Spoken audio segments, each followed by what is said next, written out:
afternoon. My name is Elizabeth May Crawford.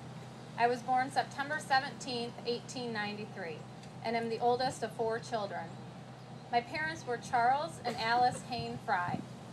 Although my given name is Elizabeth, most people know me as Lizzie. As a student, I attended Marvel School, a one-room schoolhouse sometimes called Bloom Center. It was located at the corner of Oil Center and Huffman Roads. On the day after my 20th birthday, I married farmer and neighbor Clarence Herschel Crawford. Together we had 7 children: Glenn, Merle, Mildred, Ray, Earl, Lloyd, and Velma. Except for Mildred, who lived just over a month, the rest of my children grew to be adults that any mother would be proud of. In 1936, tragedy struck our close-knit family. Clarence and 3 other men had traveled to Georgia to bring back hogs for a local farmer. On the return trip, my husband Clarence and Ray Woolham of Wayne were driving together in one of the 2 trucks. As they were coming out of a tunnel near Chattanooga, Tennessee, Clarence swerved to avoid another truck stranded in the middle of the road. Because the road was slippery and the conditions were poor, Clarence hit a pole and died. Glenn, the oldest of my children, dropped out of school to begin working on the farm. Glenn and his brother Merle followed in their father's footsteps and became farmers in their early years.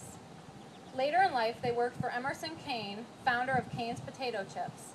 The original location of the plant was in the garage behind the Kane's home on Lehman Avenue. Later, the business moved to Napoleon Road. I am very proud of my sons Ray, Earl, and Boyd. They, along with many other young people, served their country during World War II and allowed the United States to remain a free country. For that, I'm very grateful.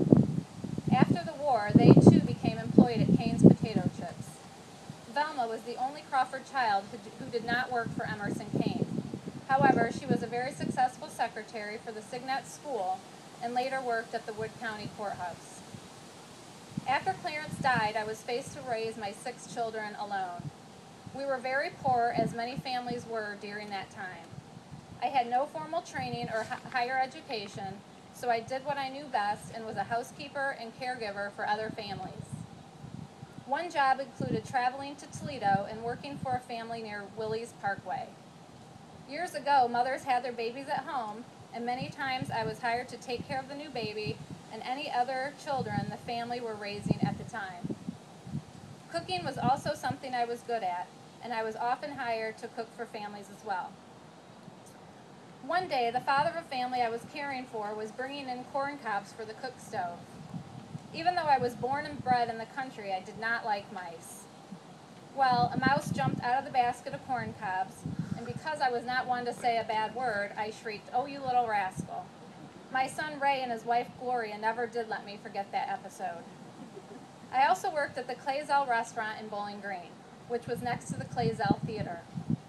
In later years, I became a housekeeper and cook for the Carl Schwinn family. Mr. Schwinn was a successful banker and also part owner of the former Clazel Theater. The job had its perks, free movie passes, and each summer we enjoyed a vacation at the Schwinn summer home on Mackinac Island. Not only did I work outside the home, but our cows and chickens provided for my family. I remember Boyd, my youngest son, would get up early each day before school and milk the cows. And my older sons, Ray and Earl, lived and worked on neighbors' farms. Velma, my youngest and only living daughter, was teased frequently by her 5 brothers, as you can imagine.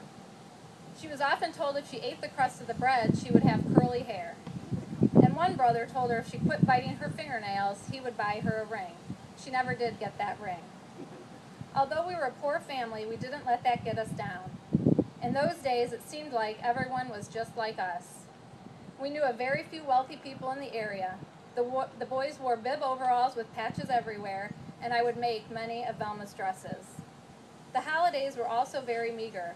The children received an orange and maybe some candy for Christmas, but never any toys.